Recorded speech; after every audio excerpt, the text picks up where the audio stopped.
we had into my junior year, we had a real tragedy in our class. Adrian Dunn was a real good athlete, and he's a very, very good athlete and good kid, well liked, and we were running around the track, and well, we didn't have a track, around the football field, and we'd finished our workout a little bit. Coach gave us a little list of things we had to do, and so four of us, Lee Billings, myself, James Vosick, and Adrian Dunn, we came in the old gym there, the old Cracker Box, and Adrian he was always trying to do a few things that, he's pretty athletic, and so he said, we're gonna do a little tumbling here, he said. So we got a mat out. It was a little old cotton mat. It wasn't about that thick. I mean, it was just a little old cotton mat, just fit on that old hardwood floor, and he crawled up on James Vosick's shoulder from the back and stood on his shoulders. James had his hands up like that, and he was balanced himself, and he was going to do a somersault off of there. And Lee and I were down there just watching, and was going to, just watch him do that, and standing on a corner. And all of a sudden, he lost his balance, and he just slipped, and he went crashing down either right or left side. I can't remember. But he came down. He hit on his shoulder and his head like this, and he was out. And we tried to talk to him, and so I ran up. I was barefooted, and I ran up to the school and went to Mr. Doyle's office, superintendent. I said, Skeeter Dunn is hurt. Skeeter Dunn is hurt. I don't know. I said, he seemed like he's hurt, maybe pretty bad. So Mr. Doyle picked up the phone. He called Dr. Willis Juergens, said, could meet us down to the gym. And so we ran back down there, and he was laying there just helpless. And I don't think it took 10 minutes. Dr. Willis came down there and checked him over, and he'd broken his neck. And he was gone. He was gone.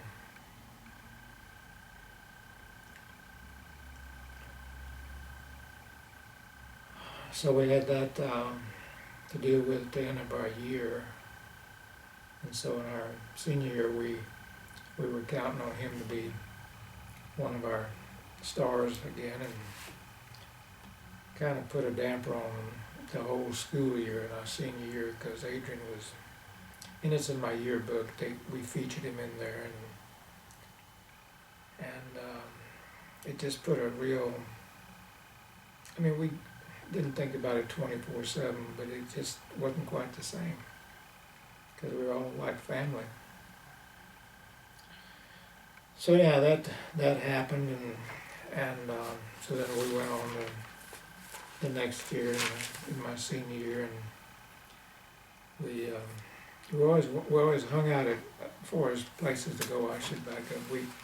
We hung out at Rudy's. It's up there on the hill there by across from the Masonic Cemetery. It was Rudy's, and they both the guys' name that ran it, their first name was Rudy, and I can't think of their last names. They were Czech people, good guys, and we would.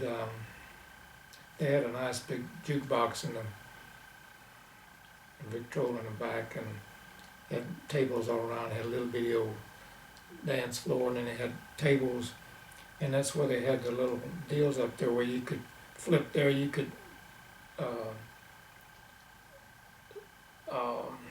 select your song from the table where you're sitting. You put a quarter, and you get three of them for a quarter, and you would just. They had keys down to like A through F, and then 1, 2, 3, and you punch that number that corresponds there, and you would play that on the record. And back then it was Harbor Lights was favorite, and Too Young by Nat King Cole, and I can't think of all of them, but if I just went back and tried to refresh my memory, I could. But we spent quite a bit of time after football games, because back in those days you didn't eat meat on Friday, and so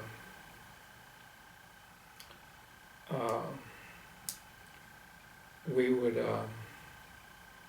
at about 10 minutes to 12, where Rudy would, and most everybody there was Catholic, almost everybody was, and about 10 minutes to 12, that he would just lay out all the hamburgers and start cooking hamburgers.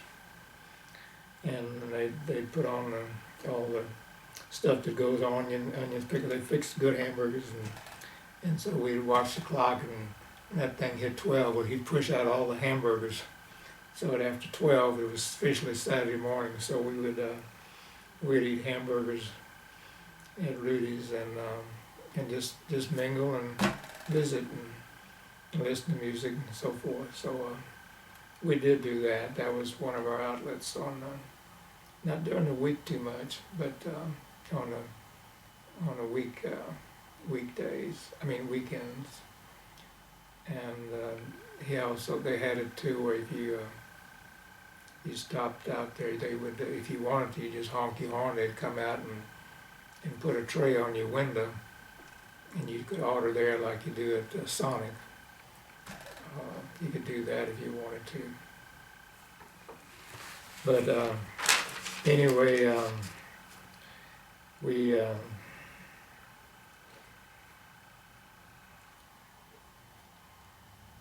had, like I said, just great teachers, and like I said, my reading habits were, reading skills were just terrible, and I just was still far behind. But Mr. and Mrs. Juergens, she taught English, and what a great teacher. She wound up at Lamar University, and her husband was like assistant coach in junior high, coach and whatever. Everybody did everything together, really, and every the literature class, English class, they called it literature class, and English class, we had to diagram sentences and all that stuff, and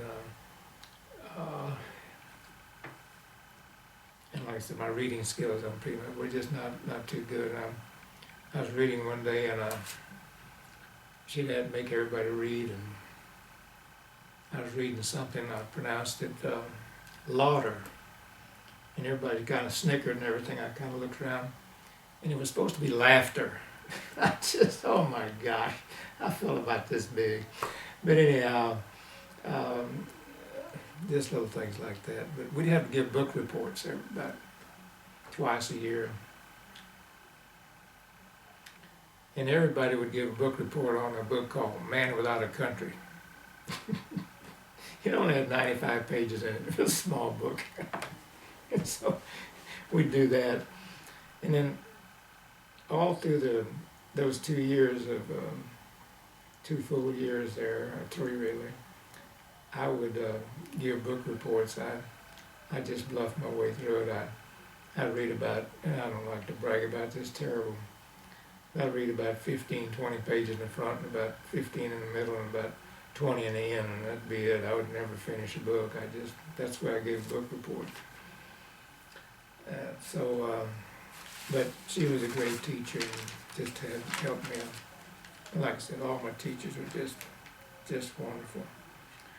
And we still had dance halls there. I'm getting back a little bit. We still had dance halls there we would go to on Saturday nights occasionally. They were over New Beeland and Swiss Alp and Holman and Almondsville. They were all within 7, 8 miles.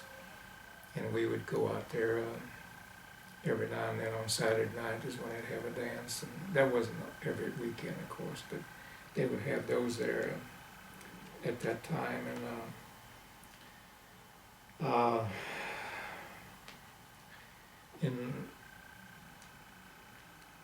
And then, of course,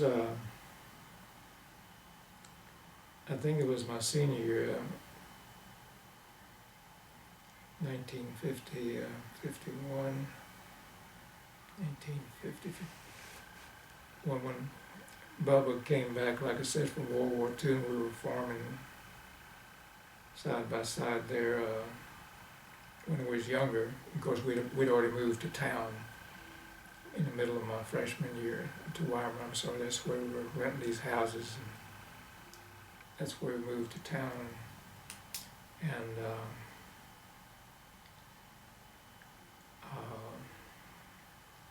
Bubba got recalled into Korea, and we didn't know he went missing. I think it was about a year before we found out. Uncle Fred and Tom DeBette and them found out that he was still alive because he was missing in action.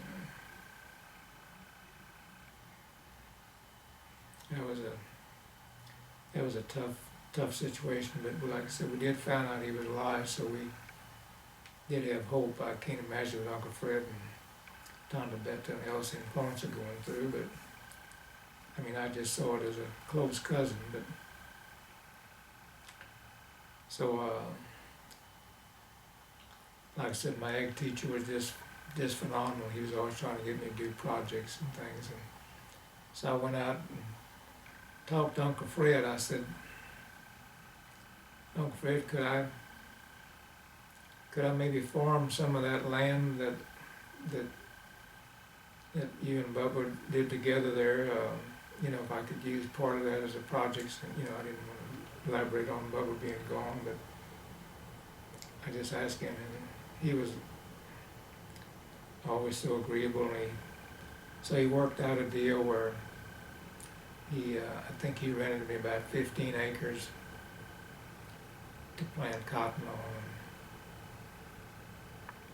And I'd use his tractor, and I'd pay him for the tractor, gasoline, and so much, and for use, and which wasn't hardly anything back then. Gas was 19 cents a gallon or something, and maybe even less than that. I think it was. But the seed and everything, he said, yeah, we could do that. And so I planted 15 acres roughly of cotton, and so that was one of my big projects. Plus I had my hogs and my chickens, and tried to play football and be involved in all these activities. And so I farmed that summer before I graduated. And so I don't know how many bales I sold. It wasn't too good a crop because it was a little bit dry, and the land was not too rich up there, but it was all right, and it gave me a lot to do. I mean, it kept me very busy. And Mr. Moore came out and brought his little testing kit. We tested the soil, and there's even a picture in a little book in there where he analyzed all that and told me what kind of fertilizer I need, so much nitrogen and potash and whatever. And so I did that. And that was quite a neat experience because I got a little trailer, and I had that Model A. Mom and Dad,